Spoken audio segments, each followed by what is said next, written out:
जैसे ही वो अपने कमरे में दाखिल हुई, उसकी नज़र सोफे पर बैठे अपने हैंडसम से पति पर गई।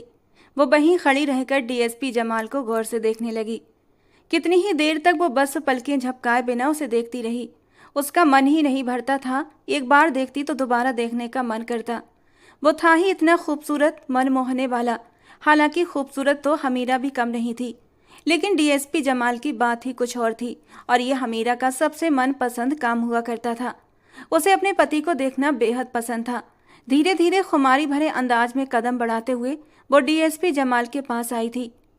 वो अपने लैपटॉप में बिजी काम कर रहा था। ढीली ढाली नाइट टी शर्ट और ट्राउजर पहने लापरवाह से अंदाज में अपने काम में मगन था। उलझे बिखरे बाल उसके माथे पर फैले हुए थे। चेहरे पर सोच के हाव भाव थे। इस वक्त हमीरा को भी इतना मासूम और प्यारा लगा कि अचानक ही उसने जमाल का लैपटॉप पकड़कर एक तरफ रख दिया और बिना उसे समझने का मौका दिए बगैर उसकी गोद में बैठ गई और अपनी नर्म नाजुक बाहें उसके गले में डाल दी। आंखों में शरारत लिए जमाल के चेहरे को देखने लगी। जमाल ने बाहें उठाकर उसकी ओर देखा, जबकि वो उसके गले में बाहें डालते हुए बोली, डियर हस्बैंड, हर वक्त काम करना सेहत के लिए अच्छा नहीं होता। कभी कभी बीवी के साथ भी वक्त बिता लेना चाहिए। और जो लोग अपनी बीवी के साथ वक्त बिताते हैं, अल्लाह उन पर अपनी रहमतों की बारिश करता है। कहते कहते उसने अपने नर्म नाजुक होंठ जमाल के गालों पर रख दिए थे। आज तो पति पर बहुत प्यार आ रहा है। क्या बात है, सब खैर तो है ना? जमाल को उसका ये रूप बहुत पसंद आया था। कितने दिनों से वो उसके करीब नहीं गया था, क्योंकि वो माँ बनने वाली थी और वो उसे तकलीफ नहीं देना चाहता था। इतने दिनों के बाद वो उसके करीब आई, और वो भी इस कदर करीब तो जमाल के जज्बात बहकने लगे थे। जबकि जमाल की बात पर वो खिलखिलाकर हंस पड़ी। हमीरा के नरम होठों का स्पर्श पाकर जमाल की सांसें गहरी हुई थीं। दिल की धड़कनों ने बेतहाशा शोर मचाया था। जमाल उसे अपनी बाहों में कैद करते हुए अपने सीने से भींच गया था और फिर मुस्कुराकर बोला, लेकिन जनाब, अगर हम आपके साथ वक्त बिताने लगे तो आपको ही परेशानी होगी। वैसे ही आपकी तबीयत ठीक नहीं रहती, और अगर हमने अपना ध्यान काम से हटाकर आपकी ओर लगा दिया तो फिर शिकायत मत करना, क्योंकि हमारी जुनूनी तबीयत से आप अच्छी तरह जानकार हैं।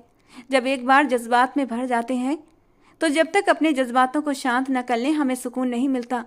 अब हमारा इश्क जुनूनी है तो क्या करें, आपको तकलीफ ना हो यही सोचकर आपके करीब नहीं आते, वरना मन तो हमारा भी बहुत करता है। कहते कहते वो अपनी उंगलियों से उसके चेहरे के नर्म नाजुक नक्श को छूने लगा था। वैसे आप कहें तो अभी हम आपको टाइम देने के लिए बिल्कुल तैयार हैं, क्योंकि आपके इस तरह करीब आने से हमारा मन भी बहकने लगा है। कहो तो लाइट बंद कर दें। उसने अपनी एक आंख दबाते हुए बड़े ही शरारती अंदाज में कहा था। उसका लहजा बेहद अर्थपूर्ण था। जमाल की ये बात सुनकर हमीरा शर्म से लाल हो गई और बड़ी बड़ी पलकों की झालर शर्म से लरज उठी थी। जबकि जमाल अब धीरे धीरे बहकने लगा था। उसके हाथ हमीरा की कमर पर फिसलने लगे थे। उसके वजूद की नरमी को महसूस करके वो अपने जज्बातों से मजबूर होकर उसकी गर्दन को छूने लगा था, और हाथ सरकते हुए कमर से बहुत ऊपर तक पहुंच चुके थे। और जब उसके हाथ शरारत करते हुए हमीरा की नरम नाजुक धड़कनों पर गए तो हमीरा एकदम मचल उठी थी। वो जमाल के इरादों को भांप चुकी थी और झटपट उसकी गोद से उठते हुए बोली, जमाल, आप बिल्कुल भी अच्छे नहीं हैं। ऐसी गंदी बातें करके हमेशा मुझे शर्म से लाल कर देते हैं। मैंने तो बस आपके साथ बातें करने के लिए थोड़ा सा टाइम मांगा था, और आप हैं कि कुछ और ही मतलब समझ बैठे हैं। वो झूठी नाराजगी से कहने लगी। हालांकि दिल तो उसका भी जमाल की संगत के लिए मचल उठा था। कितने दिनों से वो उसके करीब नहीं आया था।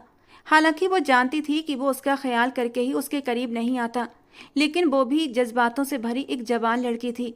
कब तक अपने पति की संगत से दूर रहती? उसके चेहरे पर शर्म की लाली देखकर जमाल जोर से हंस पड़ा था और उसे बाजू से पकड़कर दोबारा अपनी गोद में उठा लिया। जब अचानक जमाल ने जोर से हंसते हुए उसका माथा अपने माथे से जोड़ लिया और गंभीरता से बोला, मेरी जान, तुम्हारे लिए तो ये जान भी हाजिर है, फिर ये काम छोड़ना क्या बड़ी बात है। तुमने तो मुझे वो खुशी दी है जिसका मैं बरसों से प्यासा था। हमीरा, तुम मेरे लिए सिर्फ मेरी बीवी नहीं, मेरी मोहब्बत भी हो, बल्कि मेरा इश्क हो, जुनूनी इश्क। ये कहकर उसने हमीरा के माथे पर एक प्यारा सा किस दिया और उसकी आंखों में देखते हुए आगे बोला, एक दिन देखना, मेरी ये तमाम मेहनत तुम्हारे बहुत काम आएगी।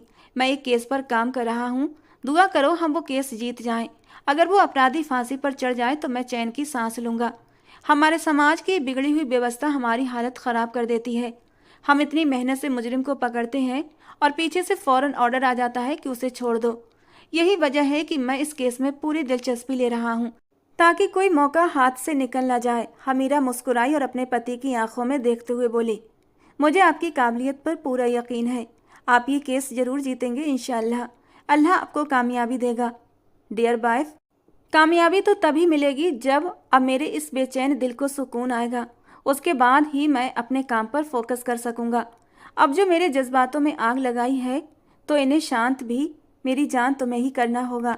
कहते हुए जमाल ने हमीरा को अपनी बाहों में भर लिया था और वो कब उसकी बाहों से निकलना चाहती थी, बड़े ही सुकून से अपना आप जमाल के हवाले कर दिया था। हमीरा की रजामंदी देखकर जमाल के होंठों पर एक खूबसूरत सी मुस्कान आई थी। उसे भी पता था कि हमीरा भी उसकी जुनूनी संगत के लिए तलबगार हो रही है। साइड लैंप ऑफ करता हुआ वो हमीरा को अपनी बाहों में लेकर अपने प्यार की निशानियां उसके वजूद पर छोड़ने लगा था। जमाल की शिद्दत धीरे धीरे बढ़ने लगी थी, लेकिन वो अपनी शिद्दतों पर काबू पाते हुए बड़े ही प्यार से हमीरा को छू रहा था, क्योंकि उसे पता था कि हमीरा के वजूद में उसका अंश पड़ रहा है और वो उसे किसी भी तरह का नुकसान पहुंचाना नहीं चाहता था। मदहोशी में जब हमीरा की सिसकी निकली तो जमाल तड़प उठा था। क्या हुआ मेरी जान, तुम ठीक तो हो ना? जबकि इन रोमांटिक और नाजुक पलों में भी हमीरा खिलखिलाकर हंस पड़ी थी। मैं बिल्कुल ठीक हूँ, आप तो बस जरा जरा सी बात पर डर जाते हैं। अब इस कदर मदहोश करोगे तो सिसकियाँ तो निकलेंगी ही। कहते हुए उसने अपनी बाहें जमाल के गले में डालकर उसे अपने सीने पर गिरा लिया था और अपने होठों से जमाल को छूने लगी थी। उसके चेहरे पर सुकून देखकर जमाल ने भी सुकून की सांस ली थी और दोबारा से अपने प्यार की चाहतें हमीरा पर लुटाने लगा था। कितनी ही देर तक वो एक दूसरे की संगत में मदहोश रहे थे, इस बात से बेखबर कि बाहर एक बहुत बड़ी कयामत उन लोगों का इंतजार कर रही है। अपने जज्बातों को सुकून देने के बाद वो एक दूसरे की बाहों में लेटे अपनी सांसों को बहाल करने की कोशिश कर रहे थे। काफ़ी देर तक हमीरा उसकी बाहों में लेटी रही। उसे जमाल की बाहों में बहुत सुकून मिलता था, लेकिन उसे पता था जमाल को काम भी करना है, इसीलिए उसने अपने दिल को समझाया। उसने जरा सी नज़रें उठाकर जमाल के चेहरे को देखा, जो बड़े ही सुकून से लेटा था। चेहरे पर फैला सुकून और हल्की सी मुस्कान इस बात की गवाह थी कि हमीरा की संगत में उसके दिल को कितना सुकून मिला था। उसने हल्के से मुस्कुराते हुए जमाल के गालों पर प्यार किया था और फिर कहने लगी, आप अपना काम करें, मैं भी फ्रेश होकर आती हूँ। ये कहकर वो जमाल की गोद से उठ गई, जबकि जमाल भी अपना लैपटॉप लेकर बैठ चुका था। अभी हमीरा बाथरूम की तरफ बढ़ी ही थी कि दरवाजे पर एक जोरदार खटखट की आवाज़ हुई थी। जमाल और हमीरा दोनों ही घबरा गए थे। इस वक्त कौन हो सकता है, वो भी इस कदर बदहवासी में कि गेट पर हाथ रखकर हटाना ही भूल गया था।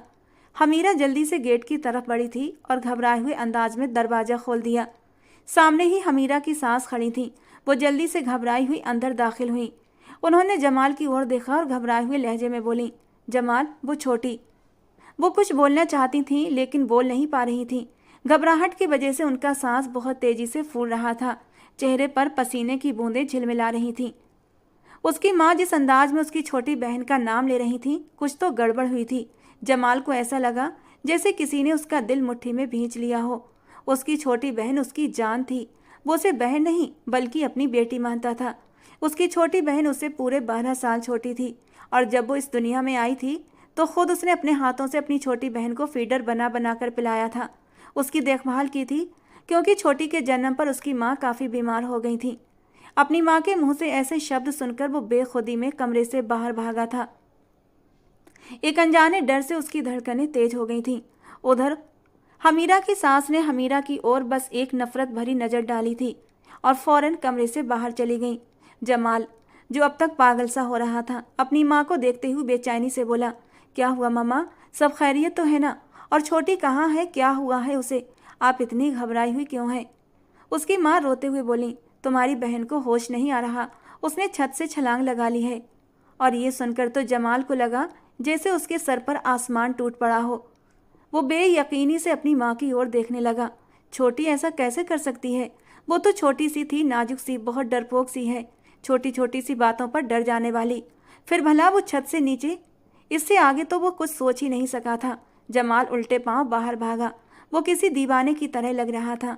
हमीरा भी बेहद परेशान हो गई थी। ये कैसी अचानक मुसीबत इन लोगों पर आ गई थी। वो बदहवासी से भागता हुआ बरामदे में आया था और आंखें फाड़े सामने पड़ी अपने बहन के वजूद को देख रहा था। उसकी माँ ने बिल्कुल सही कहा था। बरामदे में ही उसकी बहन बदहाल हालत में पड़ी थी। उसका सिर खून से लथपथ था और शरीर पर भी कई चोटें आई हुई थी। जमाल ने बिना कुछ सोचे समझे उसे अपनी गोद में भर लिया। छोटी आंखें खोलो, क्या हो गया तुम्हें? लेकिन उसकी बहन एकदम बेसुध थी। जमाल उसे लेकर बाहर की ओर दौड़ा। बाहर उसकी पुलिस वैन खड़ी थी। उसे वैन में डालकर जमाल तुरंत अस्पताल की ओर बढ़ा था। उसने अपनी बहन का हाथ पकड़ते हुए कहा, छोटी, मैं तुझे कुछ नहीं होने दूंगा। अपनी जान दांव पर लगा दूंगा, लेकिन तेरी हिफाजत हर हाल में करूंगा। जब तक मैं जिंदा हूं तुझे कुछ नहीं होगा। लेकिन न जाने क्यों जमाल का दिल कह रहा था कि बहुत देर हो चुकी है। उसकी बहन बिल्कुल ठंडी पड़ चुकी थी, सांसें भी नहीं चल रही थीं।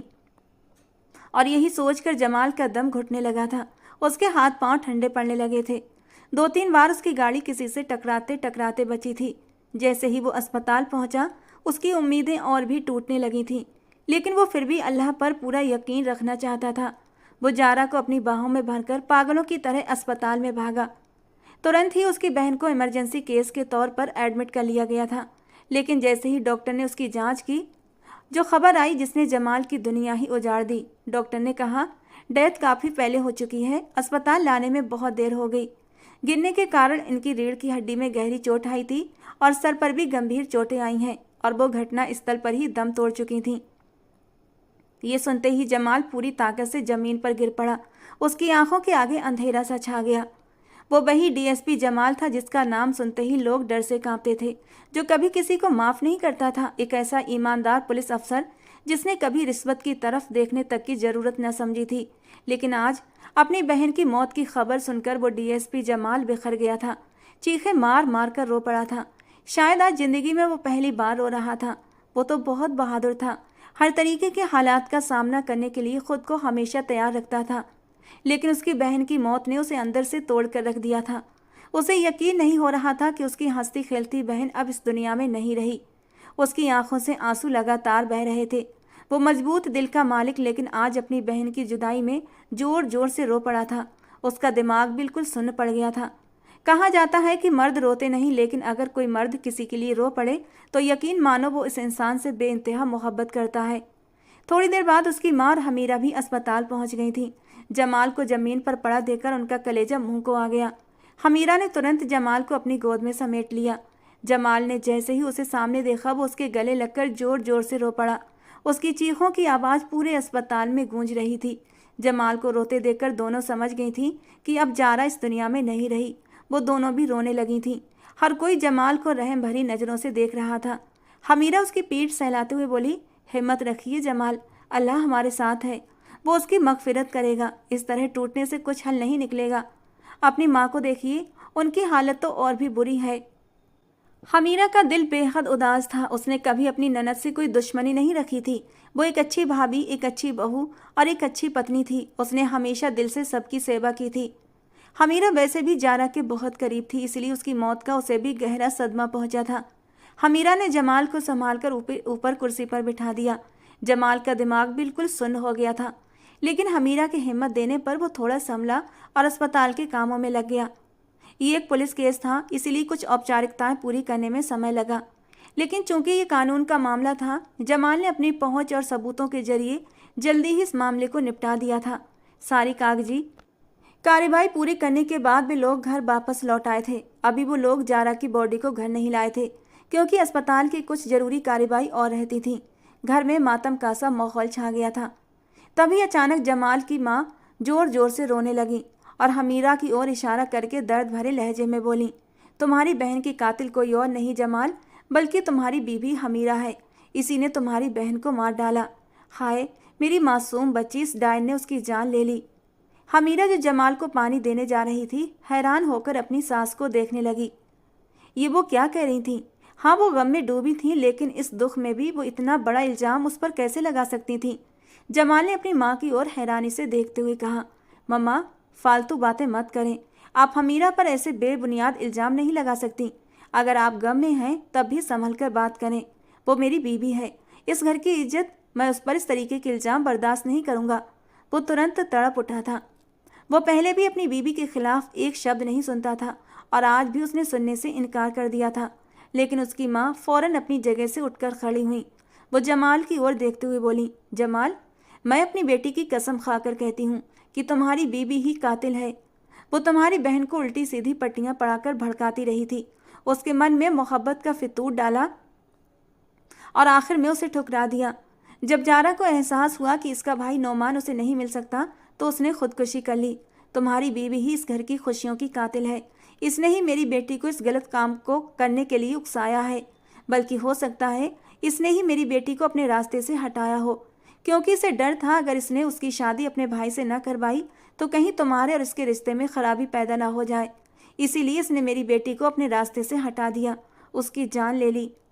ये सुनकर हमीरा की आंखें हैरानी से फैल गईं। ऐसा लग रहा था जैसे उसके पैरों तले से जमीन खिसक रही हो। वो अपनी सास की ओर देखते हुए तड़प कर बोली, अम्मी, आप मुझ पर ऐसे बेबुनियाद इल्ज़ाम नहीं लगा सकती। आप गलत बयानी कर रही हैं। जमाल, मैंने ऐसा कुछ नहीं किया। आपकी बहन मेरी भी बहन थी। मैं सिर्फ उसे जबकि जमाल ने हाथ उठाकर उसे बोलने से रोक दिया था। हमीरा, सिर्फ एक बात का जवाब हाँ या ना में दो। तुम जानती थी कि जारा नोमान को लेकर इस कदर जज्बाती है कि वो ये गलत कदम भी उठा सकती है? जमाल, मुझे पता था कि जारा नोमान से मोहब्बत, बस हाँ या ना में जवाब दो। और हमीरा ने गहरा सांस लेते हुए कहा, हाँ। लेकिन जमाल, मेरी बात समझने की कोशिश करो। मुझे नहीं पता था कि वो आगे कुछ कहती इससे पहले ही जमाल ने एक जोरदार थप्पड़ उसके चेहरे पर जड़ दिया। थप्पड़ की मार से हमीरा जमीन पर गिर पड़ी। जमाल की आंखों में गुस्से की आग भड़की हुई थी। वो कुछ कहता तभी दरवाजे पर दस्तक हुई और मोहल्ले वाले घर में आने लगे। माहौल की गंभीरता को देखते हुए वो फिलहाल चुप हो गया था, लेकिन उसका दिमाग 7वें आसमान पर था। उसका बस चलता तो वो हमीरा की जान उसके वजूद से अलग कर देता। अब उसे ये पता चल चुका था कि उसकी बहन हमीरा के भाई को पसंद करने लगी थी, और जो इल्ज़ाम उसकी माँ ने लगाया था वो झूठा नहीं हो सकता था, क्योंकि हमीरा इस रिश्ते की सख्त खिलाफ थी। उसने साफ मना कर दिया था कि वो अपने भाई के लिए जमाल की छोटी बहन का रिश्ता नहीं लाएगी, और वजह ये थी कि उसके घर वाले एक ही परिवार में सिर्फ एक लड़की का रिश्ता देना चाहते थे, अदले बदले की शादी नहीं चाहते थे। लेकिन जमाल की माँ ने जमाल को इस रिश्ते के लिए हमीरा से हाँ करवाने के लिए बोला था। जमाल को तब ये नहीं पता था कि जारा भी नोमान से मोहब्बत करती है। उसे लगा था कि उसकी माँ अपने तौर पर ये रिश्ता चाहती हैं। जमाल लगातार उस पर दबाव बना रहा था कि वो अपने मायके में बात करे, जबकि हमीरा लगातार उसे समझाने की नाकाम कोशिश कर रही थी कि उसका भाई किसी और को पसंद करता है और वो उसकी छोटी बहन को कभी खुश नहीं रख पाएगा। जमाल इस बात पर 2 दिन तक हमीरा से नाराज भी रहा था, और उसकी नाराजगी को अहम मानते हुए हमीरा ने वादा किया था कि वो अपने घर में इस रिश्ते के लिए कोशिश करेगी। लेकिन 2 दिन बाद उसने जमाल को साफ जवाब दे दिया कि उसका भाई किसी और को पसंद करता है। जमाल के दबाव में आकर उसने फिर कोशिश करने का वादा किया, लेकिन अब अचानक उसकी बहन की खुदकुशी ने यह साबित कर दिया था कि हमीरा ने जरूर कुछ ऐसा कहा होगा जिससे उसकी बहन टूट गई, और हो सकता है माँ का इल्ज़ाम सही हो। हमीरा ने ही जारा को अपने रास्ते से हटाया हो, क्योंकि ये सच था। इस रिश्ते को लेकर जमाल उससे नाराज हो गया था। यही सोच सोच कर जमाल का दिमाग फटने की कगार पर था। कुछ ही घंटों में सबकी दुनिया उजड़ चुकी थी। हर तरफ सफ़ेद चादरें, अगरबत्ती की खुशबू और चीखो पुकार का माहौल। ये सब देखकर जमाल का दिल बैठा जा रहा था। उसकी आंखों में बेबसी और यकीन न आने वाली हालत थी। वो बस अपनी बहन की मैयत के पास बैठकर उसे देखता जा रहा था। उसने अपनी बहन को बहुत नाजों से पाला था। उसकी माँ की हालत भी बहुत ख़राब हो चुकी थी। उसने एक नज़र अपनी माँ पर डाली, जिनका रो रो कर बुरा हाल था। उसका दिल तड़प उठा। जमाल अपनी जगह से खड़ा हुआ और अपनी माँ को अपने मजबूत हाथों में लेटते हुए प्यार भरे लहजे में बोला, मामा, आप इतनी परेशान मत होइए। अगर आपको कुछ हो गया तो मैं क्या करूँगा? अब मेरे पास आपके अलावा कोई नहीं बचा। मामा, हिम्मत रखिए, हमें ये सब कुछ संभालना होगा। लेकिन कोने में खड़ी हमीरा धीरे धीरे अंदर से टूट रही थी। उसका दिल डर के मारे सूख के पत्ते की तरह कांपने लगा था। उसे पता था जैसे ही ये सब कुछ खत्म होगा जमाल उसके सिर पर सवार हो जाएगा। उसकी आंखों में जो शक और गुस्से की लपटें थीं वे हमीरा को अंदर ही अंदर मार रही थीं। एक भाई के लिए सबसे दर्दनाक पल होता है जब वो अपनी बहन को घर से विदा करता है। उसकी ख्वाहिश थी कि वो अपनी बहन की डोली उठाए, लेकिन उसे क्या पता था कि उसकी ख्वाहिश इस तरह पूरी होगी। उसकी आंखों से आंसुओं की बाढ़ आ गई थी। उसका दिल बैठा जा रहा था। वो इतना रोना चाहता था कि उसका दिल ही फट जाए। उसकी आंखों में अब बदले की आग जलने लगी थी। उसने दिल ही दिल में सोच लिया था कि वो हमीरा को नहीं छोड़ेगा। वो उसे ऐसी सजा देगा कि उसका भाई भी तड़प उठेगा। लेकिन उसे यह एहसास नहीं था कि इस बदले की आग में वो अपनी इंसानियत को तबाह करने वाला है, अपनी मोहब्बत का गला घोंटने वाला है। उस मोहब्बत का गला, जो मोहब्बत उसकी रग रग में खून बनकर दौड़ रही थी, जिसके बिना वो जीने के बारे में सोच भी नहीं सकता था। लेकिन बहन की जुदाई ने उसे पूरी तरह पागल कर दिया था। अपनी बहन को दफनाने के बाद वो उसी की कब्र के पास चुपचाप बैठा रहा। मिट्टी डाल दी गई थी, उसे हमेशा के लिए जमीन में सुला दिया गया था। उसके दोस्त रिश्तेदार उसे बुला रहे थे, लेकिन वो बस उस कब्र को टकटकी लगाए देख रहा था। उसका दिल कर रहा था कि वो उस कब्र को खोद कर अपनी बहन को बाहर निकाल ले और उसे अपने सीने से लगा ले, लेकिन अब ये मुमकिन नहीं था। जबरदस्ती उसके साथी उसे घर ले आए। धीरे धीरे सब मेहमान चले गए। 2 दिन बाद घर में पूरी तरह सन्नाटा छा गया। जमाल आंगन में बैठा हुआ था, गुमसुम अपनी बहन के पसंदीदा तोते को देख रहा था, जो उसके जाने के बाद से उदास बैठा था। उसे याद था एक दिन उसकी बहन के हाथ में बहुत गहरी चोट आई थी और इसका जिम्मेदार जमाल खुद था। मजाक मजाक में उसने उसे धक्का दे दिया था, जिससे कि उसका हाथ बुरी तरह घायल हो गया था और जमाल की तो जान पर बनाई थी। वो पागल सा हो गया था। तुरंत अपनी बहन का इलाज करवाया, डॉक्टर के पास भाग कर ले गया था। उसे बहुत पछतावा हुआ था और फिर अपनी बहन के लिए ये तोता गिफ्ट में लाया था, जिसे देखते ही उसकी बहन खिल उठी थी। उसकी छोटी सी बहन बहुत मासूम थी, एकदम घरेलू लड़की। उसने कभी भी बाहरी दुनिया नहीं देखी थी। वो सिर्फ अपनी माँ और भाई के इर्द गिर्द घूमने वाली लड़की थी। लेकिन धीरे धीरे हालात बदलने लगे थे। जमाल की आंखों में खून उतर आया। उसने तय कर लिया था कि वो किसी भी हाल में अपनी पत्नी को माफ नहीं करेगा।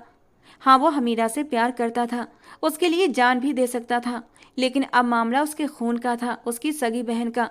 वो सब कुछ माफ कर सकता था, लेकिन जो कुछ हुआ था इसे कभी भी माफ नहीं कर सकता था। उसकी नज़रों में ये एक जुर्म था और ऐसे जुर्म की माफ़ी जमाल के पास नहीं थी।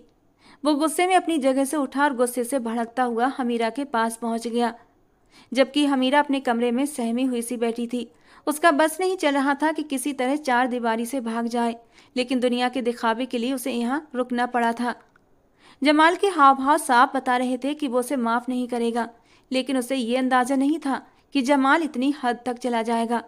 अपनी मोहब्बत को भुलाते हुए उसे ऐसी दर्दनाक सजा देगा कि हमीरा की रूह तक कांप उठेगी। जैसे ही वो बाथरूम से बाहर आई, उसकी नज़र जमाल से टकराई, जो बेड पर बैठा खून भरी आंखों से उसे घूर रहा था। उसे बाथरूम से बाहर आता देखकर वो बेड से उठकर खड़ा हुआ था और धीरे धीरे कदम उठाता हमीरा के सामने आकर खड़ा हो गया। हमीरा ने रुंधे हुए लहजे में कहा, आप मेरे साथ गलत कर रहे हैं जमाल। आपको सब पता है। मैं कभी भी छोटी के खिलाफ नहीं जा सकती। मैं सिर्फ उसे जिंदगी भर की तकलीफ से बचाना चाहती थी, इसीलिए इस रिश्ते के खिलाफ थी। आप मेरी पूरी बात तो सुने, मैं आपको सब कुछ बताती हूँ।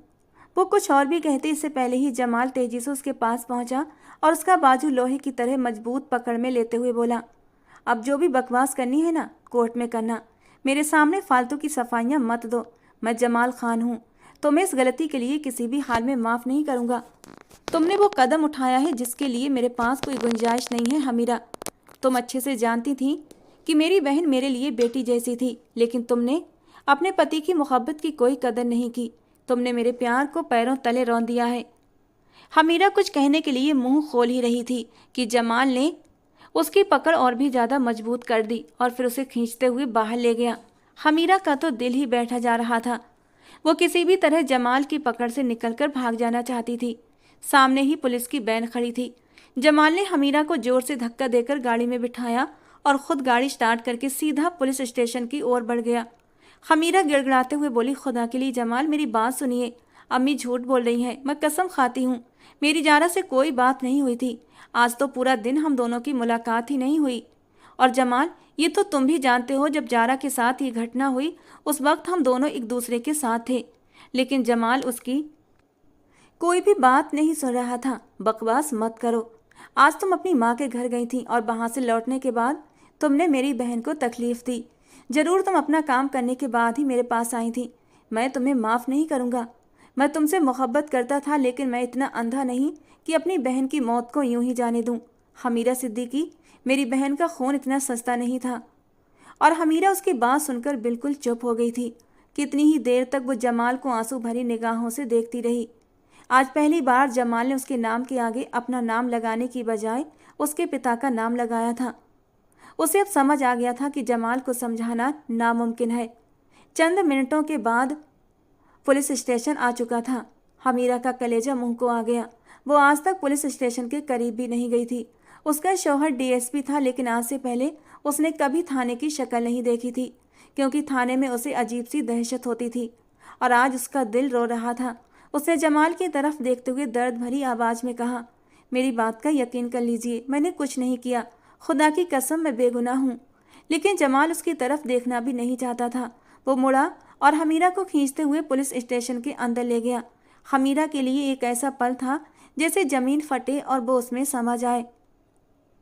वो सीधे हमीरा को जेल के करीब लाया और उसकी आंखों में देखते हुए गुस्से से बोला, तुम्हारी तबाही की शुरुआत हो चुकी है। उसने जेल का दरवाज़ा खोला और हमीरा को अंदर धकेल दिया। हमीरा सलाखों के पास आकर एक बार फिर गिड़गिड़ाते हुए बोली, जमाल मेरी बात सुनिए, मैं बेगुनाह हूँ, मैंने कुछ नहीं किया। खुदा के लिए ऐसा मत कीजिए, क्यों मेरी जान के दुश्मन बने हुए हैं।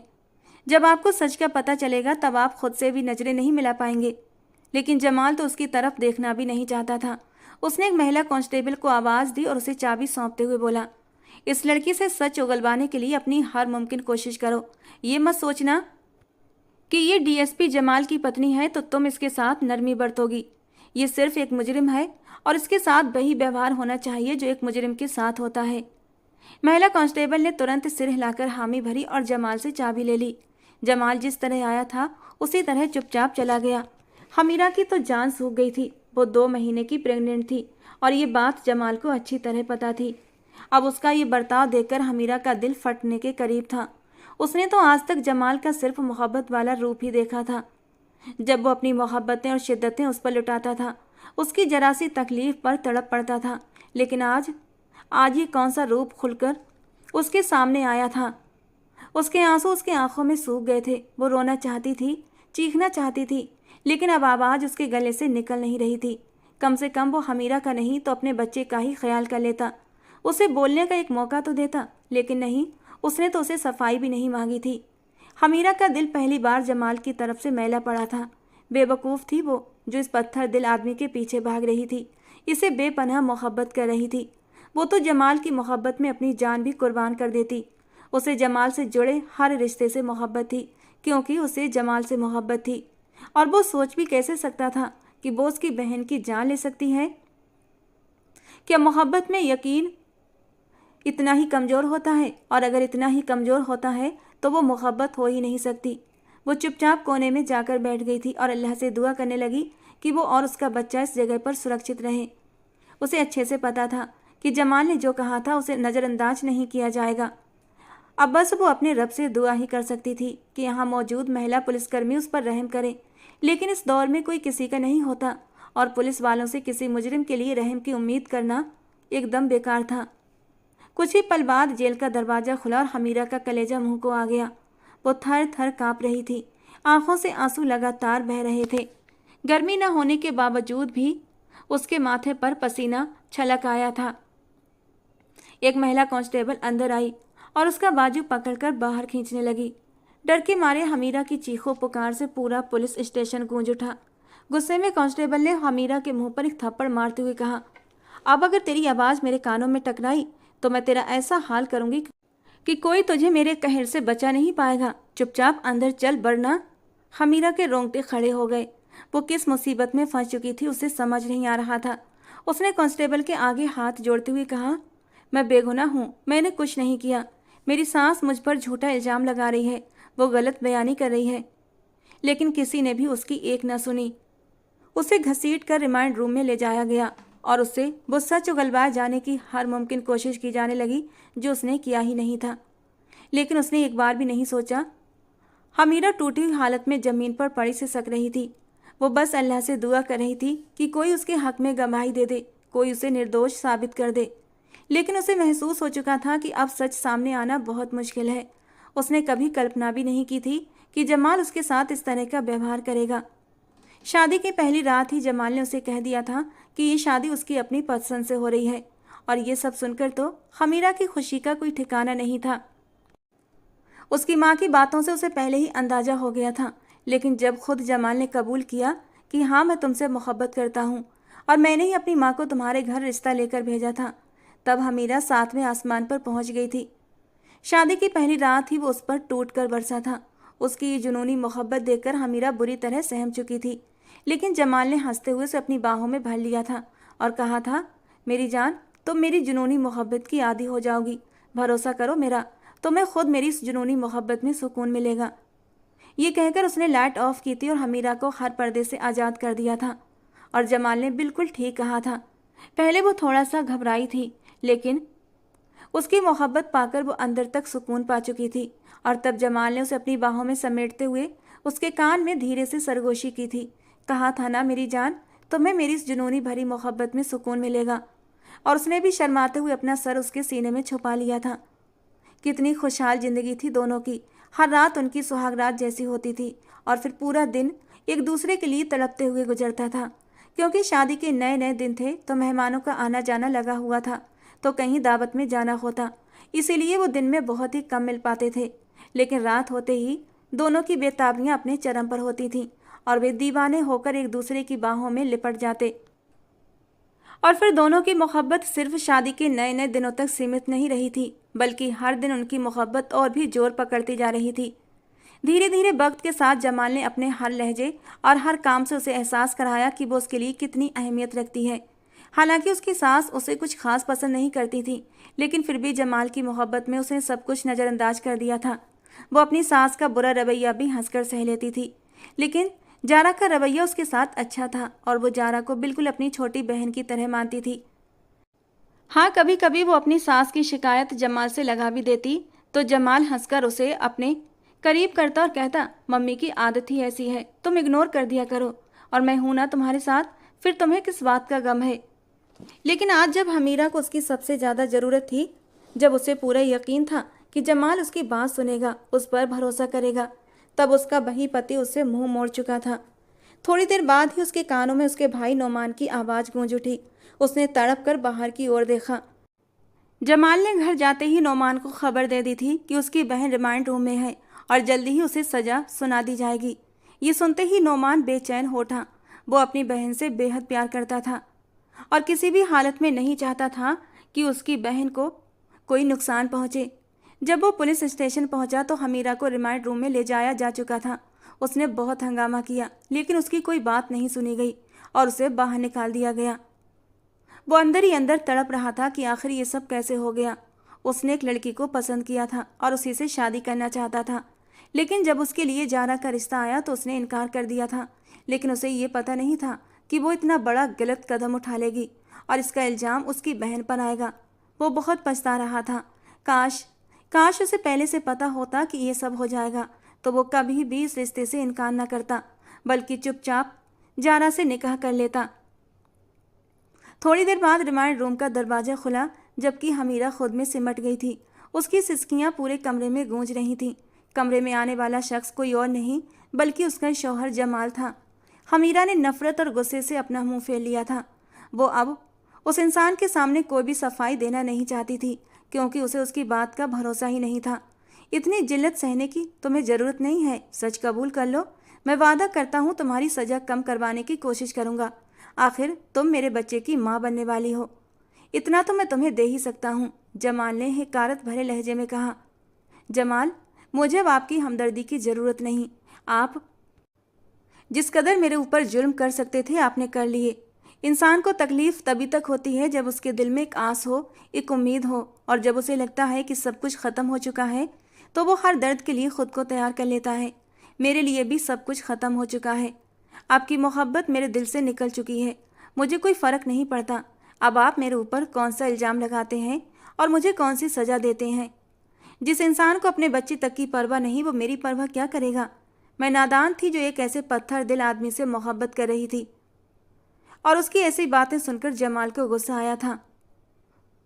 वो गुस्से से हमीरा के पास गया और उसे बाजू से झंझोड़ते हुए गुस्से के मारे अपने सामने खड़ा कर दिया।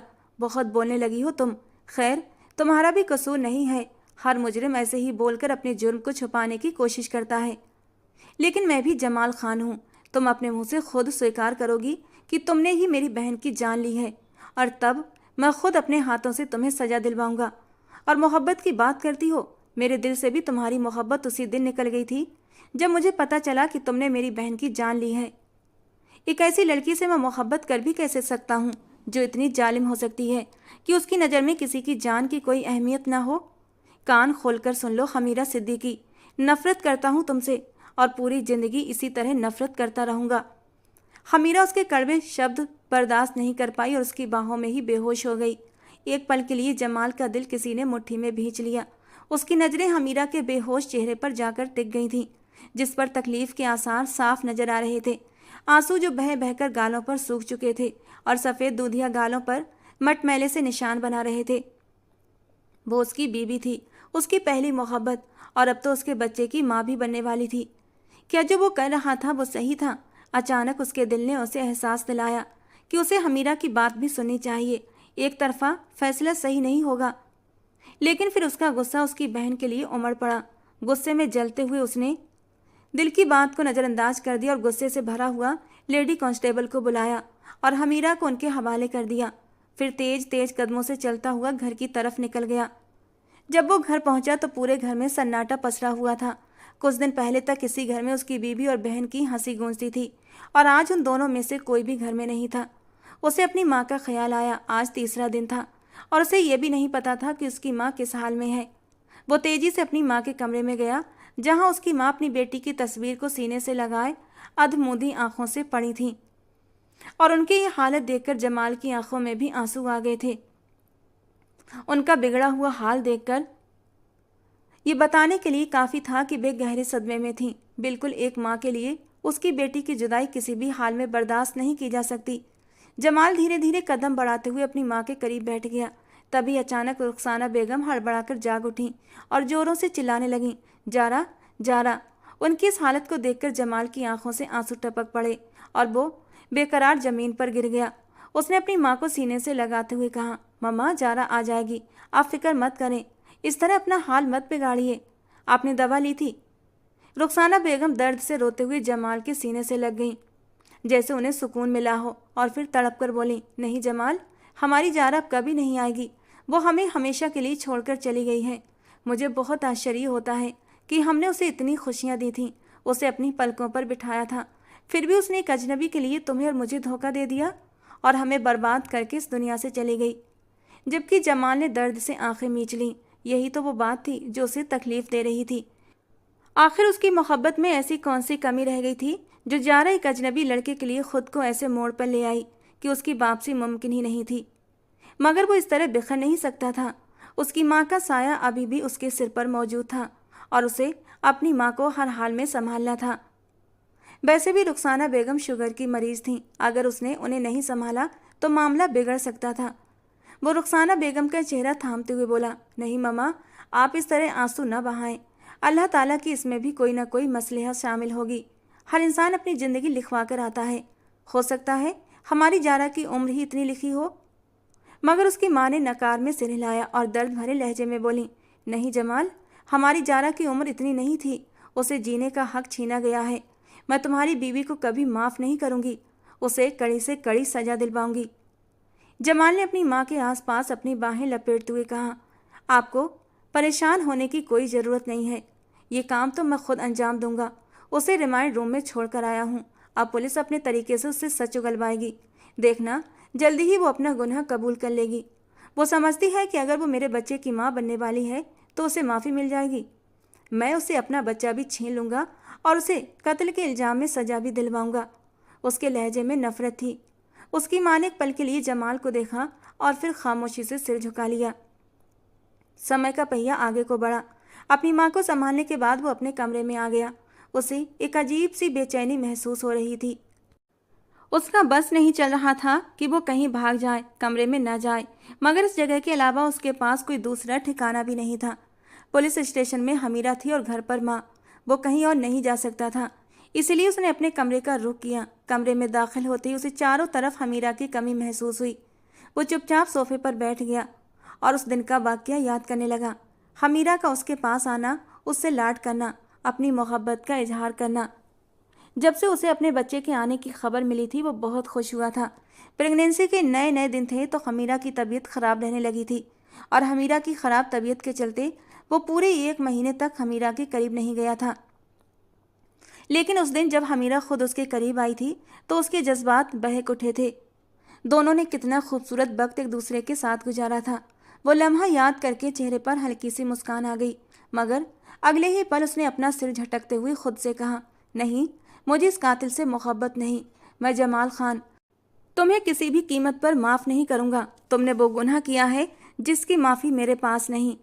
वो चाहता तो हमीरा के भाई को भी गिरफ्तार करवा सकता था, मगर उसे पता था कि अगर सज़ा हमीरा को मिलेगी तो तकलीफ़ उसके भाई को और भी ज़्यादा होगी। आखिर उसकी भी इकलौती बहन का सवाल था। रात कतरा कतरा करके बीती गई। कोई एक ऐसा लम्हा नहीं था जब जमाल खान ने अपनी बीवी हमीरा सिद्दीकी को याद न किया हो, मगर वो इस बात को मानने को तैयार नहीं था। जैसे ही सुबह की रोशनी आसमान पर फैली वो अपनी गाड़ी लेकर तुरंत पुलिस स्टेशन की ओर रवाना हो गया। उसका दिल अजीब कश्मकश का शिकार था। हाँ, वो अपनी मोहब्बत से नफरत का दावा कर रहा था, मगर उसने हमीरा के साथ वो वक्त गुजारा था जब वो उसके हाथों में बेहोश हुई थी, और यही वजह थी कि उसका दिल बेतहाशा घबरा रहा था। वो पुलिस स्टेशन पहुंचा तो लेडी कांस्टेबल जेल के पास बैठी थी। उसे देखते ही सभी लोग सम्मान में खड़े हो गए, मगर जमाल बिना किसी की परवाह किए सीधा जेल के अंदर दाखिल हुआ। उसकी नज़र अपनी बीवी पर गई जो सिमटी सुकड़ी सो रही थी। वो चुपचाप धीरे धीरे कदम उठाता हुआ उसके पास गया और उसके चेहरे को गौर से देखने लगा। वो बहुत खूबसूरत थी, दूधिया रंगत, गजाली आँखें। कोई भी उसे देखता तो उसमें खो जाने का ख्याल करता। यही खूबसूरती तो डीएसपी जमाल खान को चित कर गई थी, और आज वो इसी खूबसूरती को पाने पर पछता रहा था। वो धीरे धीरे चलता हुआ हमीरा के सिरहाने बैठा। उसके करीब आते ही हमीरा डरकर उठ बैठी। जमाल ने एक नज़र उसके चेहरे पर डाली। वो सिर्फ एक दिन में ही बेहद कमज़ोर लगने लगी थी। आंखों के नीचे काले हल्के पड़ गए थे, गुलाबी होंठ सूख चुके थे, चेहरा उदासी की मूरत बना था। जमाल को न जाने क्यों उसे इस हाल में देखकर अपने दिल में दर्द महसूस हुआ, जैसे उसके दिल को किसी ने मुट्ठी में जकड़ लिया हो। आंखों के कोने गीले होने लगे थे। क्यों हमीरा, क्यों किया तुमने ये सब कुछ? क्या तुम्हें नहीं पता था मेरी बहन मेरी जान है, और मेरी बहन के साथ ही तुमने मेरी जान भी ले ली? वो हमीरा की तरफ नफरत भरी नज़रों से देखते हुए बोला, मासूम बनने की ज़रूरत नहीं है। तुम एक कातिल हो और कातिलों को ऐसे ही रखा जाता है। उसका ये नफरत भरा रूप देखकर हमीरा को चक्कर आ गए थे। जमाल उसे गुस्से से घूरते हुए गरजा, मैं तुम्हें किसी भी सूरत में माफ़ नहीं करूँगा। तुमने जो मेरे साथ किया है उसकी सज़ा तुम्हें हर हाल में मिलेगी।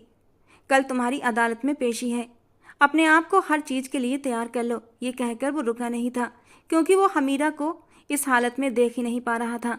और सच कहें तो कोई भी सच्चा प्रेमी अपनी प्रेमिका को इस हाल में देख ही नहीं सकता। समय का पहिया घूमता रहा। अगले दिन हमीरा को अदालत में पेश कर दिया गया। उसके घर वाले भी वहाँ मौजूद थे। उन्होंने बहुत कोशिश की थी, लेकिन जमाल डीएसपी था, उसके सामने किसी की नहीं चल पाई। वो सब पर हावी होता चला गया था। जज साहब आ चुके थे। माहौल एकदम गंभीर था। सभी लोग सांस रोके कभी हमीरा को देख रहे थे तो कभी कटघरे में खड़ी उसकी सास को। उसकी सास ने वही बात दोहराई, हमीरा ही कातिल है। उसने अपनी जहरीली बातों से मेरी बेटी को मार डाला। इसने जारा को उकसाया कि वो ये गलत कदम उठाने की कोशिश करे ताकि हम दुखी होकर उसकी शादी इसके भाई से कर दें, और इसका भाई जो लगातार मेरी बेटी के रिश्ते से इनकार कर रहा था वो भी इस रिश्ते के लिए मान जाए। हमीरा नम आंखों से कभी अपनी सास को देख रही थी तो कभी पास खड़े अपने पति को। उसे यकीन नहीं हो रहा था कि ये वही लोग हैं जो उस पर जान छिड़कते थे। उसकी सास की बात पूरी होते ही जज ने हमीरा की ओर देखा और सवालिया लहजे में बोले, आपका क्या कहना है?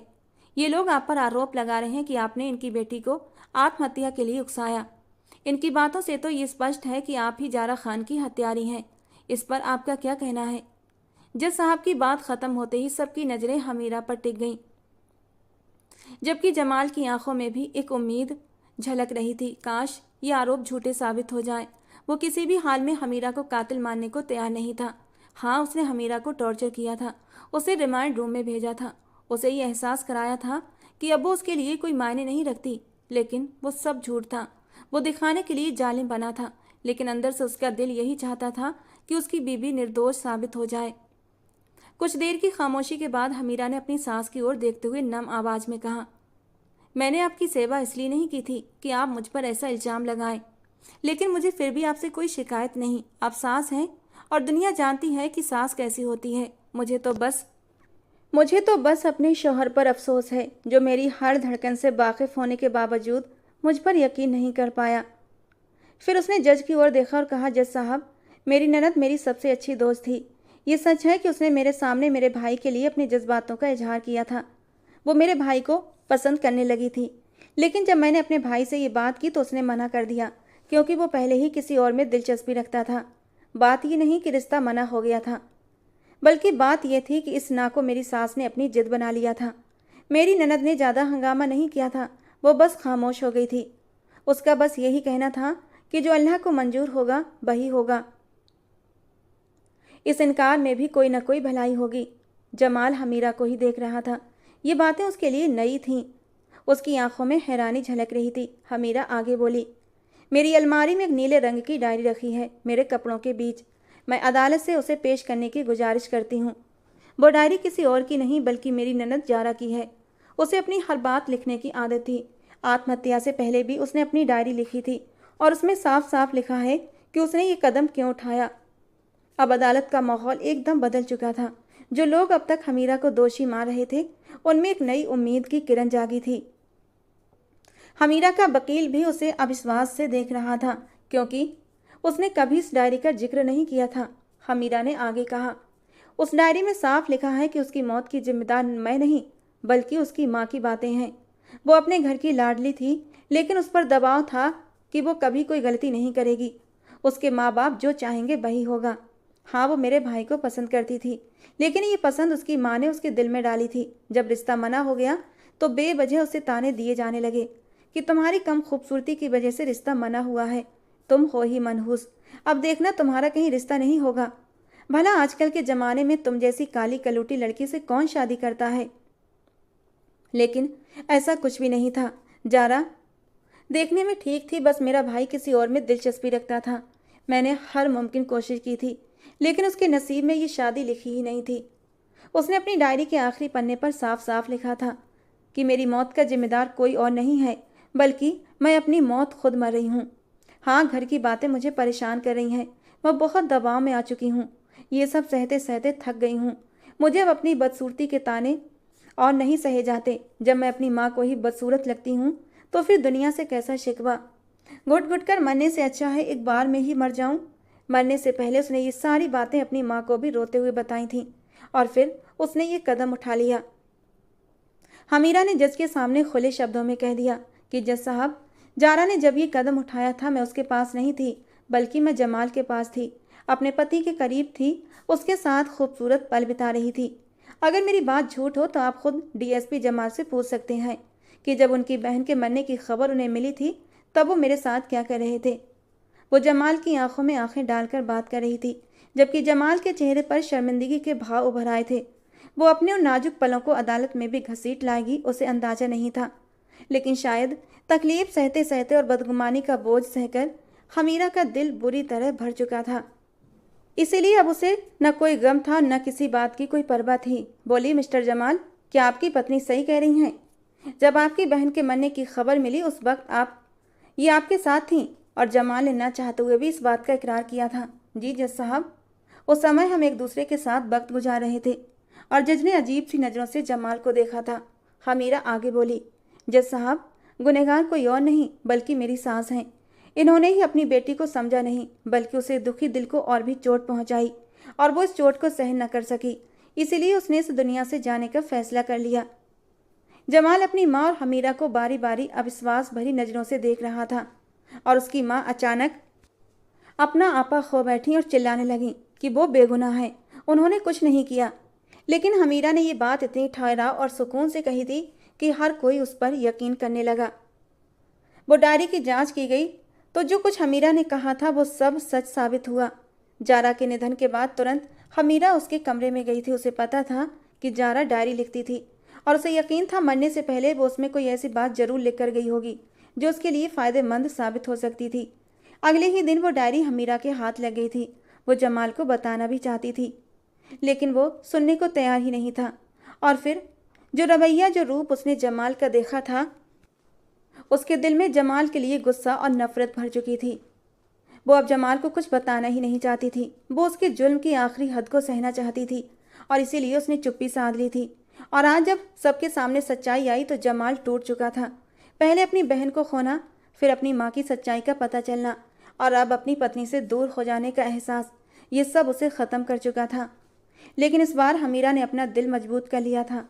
उसे पता था कि ये करना उसके लिए बेहद मुश्किल होगा, लेकिन वो एक हिम्मती औरत थी। वो उम्मीद से थी उसका बच्चा इस दुनिया में आने वाला था और वो अपने बच्चे के लिए किसी भी तरह का नुकसान नहीं चाहती थी। अदालत से हमीरा को बाइज्जत बरी कर दिया गया था और शर्मिंदा चेहरा लिए झुकी नज़रों के साथ जमाल उसे घर लेकर आया था और उससे हाथ जोड़कर माफ़ी भी मांगी थी। उसने एक जख्मी नज़र जमाल को देखा था और उन आंखों में क्या कुछ नहीं था। जमाल नज़रें चुराने पर मजबूर हुआ था। वो खामोश जख्मी नज़रों से उसे देखते हुए सवाल कर रही थी, क्या यही थी तुम्हारी जुनूनी मोहब्बत जो एक पल के लिए मेरा विश्वास न कर सके? जिस मोहब्बत में यकीन की डोर ही कच्ची हो वो मोहब्बत भी कच्ची ही होती है और तुमने आज ही साबित कर दिया है। मैं तुम्हें माफ़ तो कर दूंगी, लेकिन मुझसे उम्मीद मत करना कि अब मैं तुमसे पहले जैसी मोहब्बत कर सकूंगी। उसने अपने बच्चे के भविष्य के लिए जमाल को माफ़ कर दिया और उसके साथ मिलकर एक नई ज़िंदगी की शुरुआत की। लेकिन इस नई ज़िंदगी में उसने अपनी सास को शामिल नहीं किया। हालांकि जमाल ने धीरे धीरे अपनी मोहब्बत से हमीरा का दिल जीतने की हर मुमकिन कोशिश की और उसकी ये लगन, ये मोहब्बत देखकर हमीरा का दिल भी धीरे धीरे पिघलने लगा था। वो बस अपने बच्चे और पति के साथ खुश थी। उसने साफ कह दिया था, अब मैं आपकी माँ की सेवा नहीं कर सकती। जब मैंने उनके लिए अपना वक्त दिया था तब उन्होंने मुझे इसका कोई सिला नहीं दिया। और जमाल ने इस बात पर कोई प्रतिक्रिया नहीं दी थी। वो बस खामोशी से अपनी ज़िंदगी बिताने लगा। लेकिन आज भी उसे अपने किए पर पछतावा होता है। काश मैं अपनी पत्नी की बात पर भरोसा कर लेता, काश उसे बोलने का मौका दे देता। लेकिन अब समय बीत चुका था, क्योंकि हमीरा पहले जैसी हंसती खिलखिलाती और शरारती हमीरा नहीं रही थी। लेकिन यह भी सच था, वो जमाल से अब भी उतनी ही मोहब्बत करती थी जितनी पहले करती थी। बस फ़र्क ये था कि अब वो उस मोहब्बत को जमाल पर जताती नहीं थी। उसने अपनी मोहब्बत अपने दिल में कैद कर ली थी।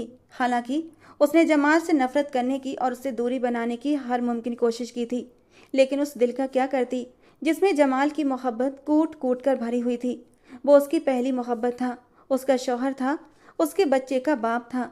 वो उससे नफरत चाहकर भी नहीं कर पाई थी। सबसे बड़ी बात, वो अब उसके बच्चे का बाप था। बस उसने इतना किया कि उस मोहब्बत को अपने दिल में दफन कर लिया था। और जमाल के कान तरस गए थे हमीरा के मुंह से मोहब्बत का इजहार सुनने के लिए। वो रो रो कर अपने खुदा से दुआएं करता, काश वो दिन उसकी ज़िंदगी में एक बार फिर लौट आए, जब हमीरा उसकी गोद में बैठकर अपनी शरारती नज़रों से उसे देखते हुए अपनी मोहब्बत का इजहार करती है। और उसे यकीन था एक दिन हमीरा अपनी मोहब्बत का इजहार उससे ज़रूर करेगी। वो इसी आस पर जी रहा था और हमीरा की हर मुमकिन तौर पर ख्याल भी रख रहा था। उसे किसी भी तरह की कोई तकलीफ़ नहीं देता था। जमाल अब अपनी माँ से भी अलग हो गया था। उसने एक अपना अलग घर बनाया था और माँ की देखभाल के लिए उसने एक नर्स का इंतजाम कर दिया था। खुद भी अपनी माँ से मिलने जाता था। लेकिन अब उसके दिल में अपनी माँ के लिए वो पहले जैसी मोहब्बत नहीं रही थी, क्योंकि उसका घर बिगड़वाने में उसकी माँ का पूरा पूरा हाथ था। तो दोस्तों, आज की हमारी कहानी आपको कैसी लगी कमेंट बॉक्स में ज़रूर बताना। पसंद आई हो तो प्लीज़ लाइक करना। रोज़ एक नई रोमांटिक कहानी सुनने के लिए हमारे चैनल को सब्सक्राइब करना। मिलते हैं दोस्तों अगली किसी नई कहानी के साथ।